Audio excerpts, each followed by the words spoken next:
Welcome to my channel best English tutorial. आज का हमारा टॉपिक रहेगा the second coming poem. The second coming poem जो कि W.B. यीट्स के द्वारा कंपोज की गई थी। तो आज हम उसके कुछ MCQs देखेंगे। अगर आपको इस पोयम की हिंदी की एक्सप्लेनेशन देखनी है तो मैं उस वीडियो का लिंक डिस्क्रिप्शन बॉक्स में डाल दूँगी, आप वहाँ से देख लेना। और अगर आप ये कुछ अटैम्प्ट करना चाहते हैं तो आप टेलीग्राम ग्रुप से जुड़ जाइए, जिसका लिंक भी मैं डिस्क्रिप्शन बॉक्स में डाल दूँगी। तो चलिए आज का सेशन स्टार्ट करते हैं। The first question is W.B. Yeats was a और एन। जो W.B. यीट्स थे वो कौन से पोइट थे, वो कहाँ के पोइट थे? वो एक अमेरिकन पोइट थे, इरिश पोइट थे, फ्रेंच पोइट थे या इटालियन पोइट थे? तो जो W.B. यीट्स थे वो एक इरिश पोइट थे। The second coming was composed in. Second coming कब कंपोज की गई थी? तो ये कंपोज की गई थी 1919 में, 1919 ईस्वी में। It was first printed in 1921 in magazine. ये सबसे पहले बार 1921 में पब्लिश हुई थी, प्रिंट हुई थी। कौन सी मैगजीन में प्रिंट हुई थी ये? The dial, Blackwood, Atlantic monthly या द विजिटर? तो ये जो 1921 में जो मैगजीन आई थी द डायल, इसमें ये पोयम पहली बार प्रिंट हुई थी। Afterward this poem was published in his collection. और इसके बाद जो है ये पोयम पब्लिश हुई थी उनके एक कलेक्शन में। तो उस कलेक्शन का नाम क्या था? The tower, to the rose upon the rood of time, Michael Robartes and the dancer, Michael Robartes and the singer. तो जब ये पोयम पब्लिश हुई थी कलेक्शन में तो उस कलेक्शन का नाम था Michael Robartes and the dancer. What metre is used in the poem the second coming? The second coming में कौन सा जो मीटर है वो यूज़ किया गया है? आयम्बिक हेक्सामीटर, टेट्रामीटर, पेंटामीटर या ट्राईमीटर? तो इसमें जो यूज़ किया गया है वो है iambic pentameter. How many lines are in this poem? इस पोयम में कितनी लाइन है? तो टोटल इस पोयम में 22 लाइन्स है। ये 22 लाइन की एक छोटी सी पोयम है। What kind of shapes does the word gyre refers to? जो इस पोयम जब स्टार्ट होती है तो पहली लाइन है turning and turning in the widening gyre, the falcon can not hear the falconer. तो जो गायरे वर्ड है उसकी शेप क्या बताई है? स्क्वायर, सर्कल, पैरेलल लाइंस या डायमंड्स की? तो जो गायरे है उसकी जो शेप है वो है circle. What language is the word Spiritus Mundi from?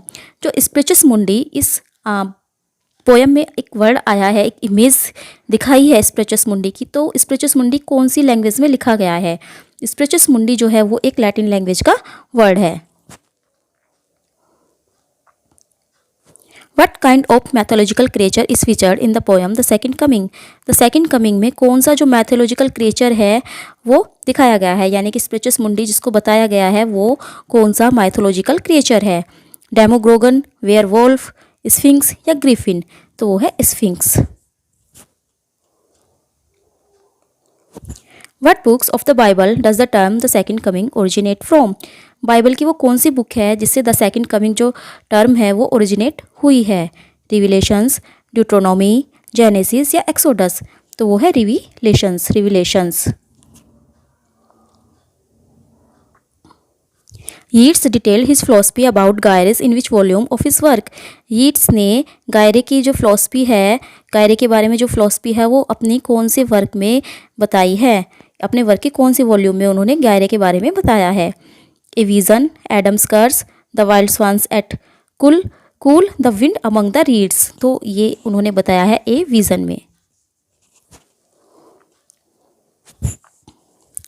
The phrase the second coming refers to in the Bible. जो द सेकेंड कमिंग फेराज है इसका मतलब बाइबल में क्या रिफर्स करता है? ये बाइबल में इसका मीनिंग क्या है? तो इसका जो मीनिंग है वो है the second appearance of Jesus Christ, यानी कि जीसस क्राइस्ट का दोबारा से धरती पर आना, दोबारा से उनका अपीयरेंस होना, दोबारा जन्म लेना। The darkness drop means, darkness drops का मतलब क्या है? जब वो बोलते हैं कि the darkness drops again but now I know that 20 centuries of stony sleep were waxed to nightmare by a rocking cradle। तो यहाँ पे डार्कनेस ड्रॉप्स का मतलब होता है द विजन एंड्स, यानी कि जो एक विजन वो देख रहे थे, एक स्पिरिचुअस मुंडी की जो उन्होंने वास्ट इमेज देखी थी, वो विजन उनका एंड हो गया है। The words blank and pitiless as the sun refers to. Blank and pitiless as the sun वो उन्होंने किसको बोला है? तो ये उन्होंने स्पिरिचुअस मुंडी को बोला है, यानी कि स्फिंक्स की जो लुक है उसको बोला है, जो वो बोलते हैं a gaze blank at pitiless as the sun is moving its slow thighs while all about it. What were the 20th century of stony sleep referring to? The 20 centuries of stony sleeps were vexed to nightmare by a rocking cradle. तो वो 20 centuries of stony sleep को किसको refer कर रहे हैं, यानी कि इसका मतलब क्या है? तो ये जो है ये है नियरली 2000 ईयर, यानी कि 2000 साल हो गए हैं जब जीसस क्राइस्ट पहली बार आए थे। तो the nearly 2000 year since Christ first coming. What city is the best approaching? जो वो बीस्ट है, जो वो एक इमेज देख रहे हैं स्पिरिचुअस मुंडी की, तो वो कौन सी सिटी के तरफ बढ़ रहा है? तो वो जो बढ़ रहा है वो है बेथलेहम, बेथलेहम की ओर वो आ रहा है।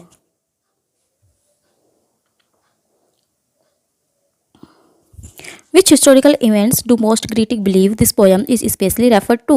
वो कौन सा हिस्टोरिकल इवेंट है, बहुत से क्रिटिक्स का मानना है कि इस हिस्टोरिकल इवेंट्स पर जो ये पोएम बेस्ड है, तो वो है the Bolshevik revolution. Next, in this poem the word falcon symbolize, जो इस पोएम में एक फाल्कन शब्द आया है, the falcon can not hear the falconer, तो ये फाल्कन किसको सिम्बलाइज करता है? तो जो ये फाल्कन है ये सिम्बलाइज करता है ह्यूमन रेस को, यानी कि मानव जाति को। इसका मतलब है कि जो मानव जाति है वो अपने फाल्कनर, यानी कि अपना जो उनका कंट्रोलर है, जो गॉड है, उसकी बात को वो नहीं सुन पा रही है, बल्कि इसी संसार में वो घूमती ही जा रही है। Turning and turning in the widening air, the falcon can not hear the falconer. Spiritus Mundi had the body of, Spiritus Mundi जो है उसका जो शरीर है वो कैसा है? ह्यूमन का है, बर्ड का है, लायन का है या ऑक्स का है? तो जो स्पिरिचुअस मुंडी है, जो स्फिंक्स है, उसकी जो पूरी बॉडी है वो लायन की है। स्पिरिचुअस Mundi had the head of, और जो स्पिरिचुअस मुंडी है उसका सर जो है, उसका हेड वो कैसा है? वो एक एनिमल का है, बर्ड का है, स्नेक का है या मैन का है? तो जो उसका सर है वो मैन का है। A shape with lion body and the head of a man. The blood dim tired, the figure of speech is the blood dim tired, तो इसमें कौन सी फिगर ऑफ स्पीच यूज हुई है? तो इसमें फिगर ऑफ स्पीच यूज हुई है metaphor. Troubles my site somewhere in sense of, the poetic device is used, तो इसमें कौन सी पोएटिक डिवाइस यूज हुई है? क्योंकि इसमें जो एस है, एस इसकी साउंड बार बार रिपीट हुई है। साइट, समवेयर, सैंड, तो इसमें जो है एलिट्रेशन यूज हुआ है। Desert birds are the symbols of, जो डेजर्ट्स बर्ड यहाँ पर एक वर्ड आया है तो उसको वो किसको सिंबलाइज कर रहा है? तो डेजर्ट बर्ड जो है वो डेथ को सिंबलाइज करता है। ए shapes with lion body and the head of a man somewhere in the sands of the desert, poetic device is used। एक इस लाइन में कौन सी पोएटिक डिवाइस यूज़ है? तो ये एक इमेज जो है पोइट हमें दिखा रहे हैं, एक इमेज दिखा रहे हैं एक ऐसी बीस्ट की जिसकी शरीर तो लोयन का है और जिसका जो हेड है वो एक मैन का है। तो ये यहाँ पर जो है यूज़ हुई है imagery. The poem is also connected to 1918 और 19 पैंडमिक। ये जो पोएम है ये कनेक्ट है एक पैंडमिक से, जो कि 1918 और 1919 में हुई थी। तो वो कौन सी थी? वो थी फ्लू पैंडमिक हुई थी, जिसमें कि WB यीट्स की वाइफ भी अफेक्टेड हुई थी। और जब उन्होंने ये पोएम लिखी थी तो उनकी जो वाइफ थी वो बहुत ज़्यादा बीमार थी। इन इस first draft WB Yeats used with phrase instead of the second coming. जब उन्होंने अपना फर्स्ट ड्राफ्ट आया था उनका, उन्होंने अपने जो मतलब फर्स्ट ड्राफ्ट में क्या नाम दिया था? उन्होंने अपने फर्स्ट ड्राफ्ट में द सेकंड कमिंग नाम नहीं दिया था, बल्कि उन्होंने कुछ और नाम दिया था। तो वो था the second birth. Turning and turning in the widening air, figure of speech. अब इसमें कौन सी फिगर ऑफ स्पीच है? क्योंकि इसमें जो है आई की साउंड बार बार रिपीट हो रही है, जैसे turning and turning in widening. तो इसमें जो है फिगर ऑफ स्पीच है वो है assonance. The second coming 1980 the novel is written by, इसी नाम से द सेकंड कमिंग के नाम से ही एक नॉवेल आया था 1980 ईस्वी में। तो वो किसने लिखा था? तो वो लिखा था वॉल्कर पर्सी ने। Chinua Achebe titles his novel by using a phrase of this poem. जो चिनुआ का एक नॉवेल है वो एल्टी ग्रेड में भी है ये नॉवेल, तो कौन सा नॉवल था जो उन्होंने इसी की लाइन से लिया था, इसी पोएम की एक लाइन से लिया था? तो वो है थिंग्स फॉल अपार्ट।